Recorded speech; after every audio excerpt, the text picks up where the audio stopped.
Singapore will implement enhanced public health measures for measles as the new baseline from tomorrow. This is despite having no evidence of community spread. The move comes as 12 new cases were reported between February 1st and March 24th. Most of the cases were not fully vaccinated. From tomorrow, suspect cases must still undergo mandatory testing.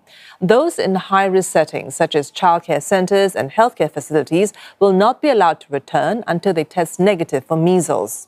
Confirmed cases must also remain isolated until they are no longer infectious. Those not hospitalised will isolate at home with random checks carried out. Close contacts who are unvaccinated will no longer be quarantined, but may be offered treatment to reduce the risk of infection. The Communicable Diseases Agency says the risk of large outbreaks remains low due to high vaccination coverage and herd immunity. But it warns that Singapore remains at risk of imported infections amid a global rise in measles. For more, I'm joined by Dr. Loh Jiashen, an infectious diseases specialist at Farrer Park Hospital. Dr. Loh, thanks for joining us this evening. How would you assess the current measles situation in Singapore, given there's no community spread so far? And in your view, how serious is this outbreak? I think it reflects a spillover from the general increase in global numbers we've been seeing all over the world for the past year now. And even recently, Bangladesh has reported an unprecedented increase of something like 600 over cases in the first quarter of this year. So with a highly porous border and then people frequently traveling all over the world, it is quite inevitable that some cases will sneak through. Although Singapore has a very high vaccination rates, we do have a proportion of population living here.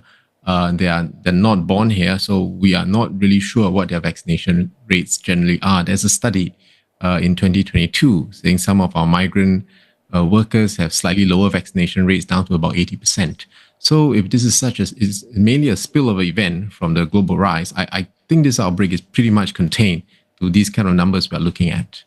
I don't think there'll be a general spread like a wildfire spread like COVID. No, I don't think that's going to happen.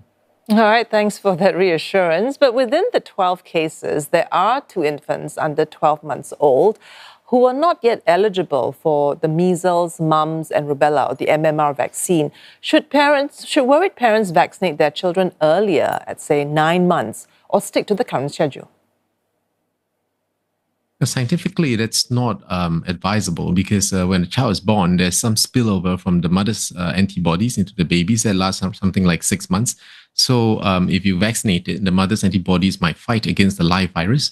And any vaccination before 12 months old, the infant's immune system is not fully developed. So the infant may not develop as long-lasting as antibodies as if the infant were to be vaccinated after 12 months old.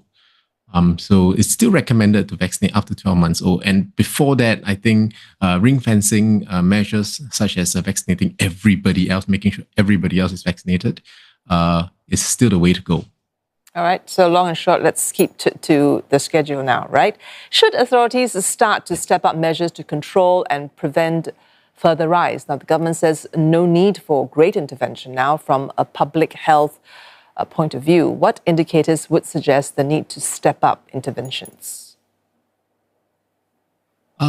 As of now, one of the reasons why I think we don't need to step up any more intervention than what we have now is because the vaccination is very effective and we have something like more than 95% coverage rates, and the vaccine is more than 97% effective if vaccinated in 2 doses.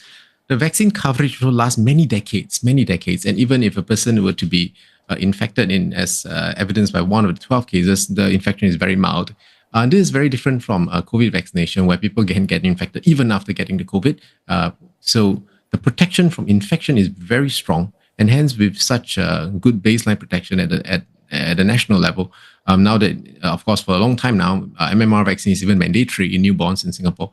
So I think we are very far away from requiring draconian, widespread quarantine measures like lockdowns and like things like that.